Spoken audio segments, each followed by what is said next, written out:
Jonesy and Amanda. Jam Nation. America has officially got its 47th president. Donald J. Trump is back in the White House. We lost Tim Lester, I should say, before, but he's come out of nowhere, our foreign correspondent, I like saying that, Hugh Whitfield from Channel 7. Hello.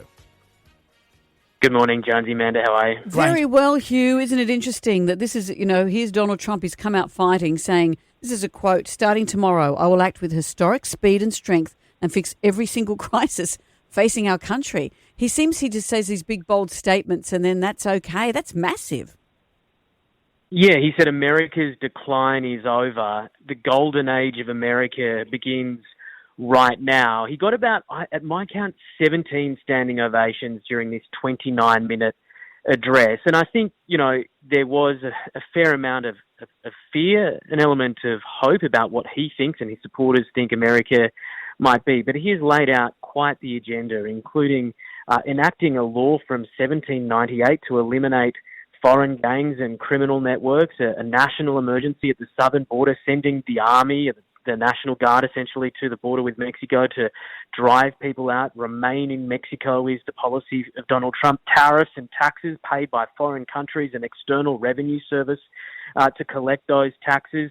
One of the big double thumbs up that he got from Elon Musk was to send American astronauts to Mars. He's going to take back the Panama Canal. He's going to rename the Gulf of Mexico to the Gulf of America. He's renaming mountains and bodies of water and putting people on Mars. It is quite the agenda. Can he do it all? Well, he's got both houses of Congress wrapped up in Republican stronghold, and he's got Elon Musk, Jeff Bezos, and Mark Zuckerberg lined up sitting behind the first family, the Trumps, during that inauguration. It is quite the sight of who really holds power in America. And he's only got 4 years. Legally, that's it, isn't it?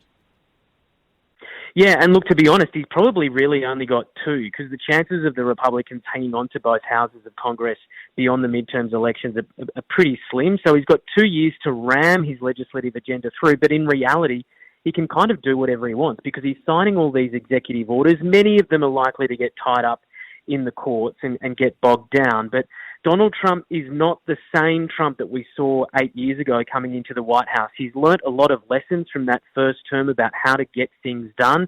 He's surrounded himself now with essentially yes men and yes women who won't push back necessarily on some of his more radical plans, and that means he's going to be able to see through what a lot of his supporters want him to.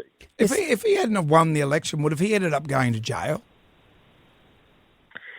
Look, I think it would have been harder for a judge to ignore those felonies that in relation to the Stormy Daniels case for sure, and there were other state cases, of course, in Georgia pending as well. He's managed to avoid any real punishment from those, but the reality is, Jonesy, that he arrives in the White House a convicted felon. That's not unprecedented, but certainly in modern times it is, and he arrives a twice impeached already president. Donald Trump likes to make history. He certainly is, but remarkably, he's not the first president to arrive after taking a break after losing an election and someone else being in power for a term. That was Grover Cleveland back in the 1800s. But look, the next 4 years are going to be one hell of a ride. And I'm sure Grover Cleveland's inauguration would have looked different. I just can't get over the images of the village people thrusting their groins and he's dancing in the background. And there's Snoop Dogg, who in 2017 said he would never perform for Trump, and here he is up on stage.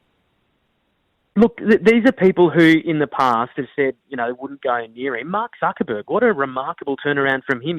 Facebook, the bastion of diversity and equality in the workplace, has turned his back completely on that because Trump is now in charge. And I think the thing that a lot of these people can't ignore is that Trump didn't just win the Electoral College vote.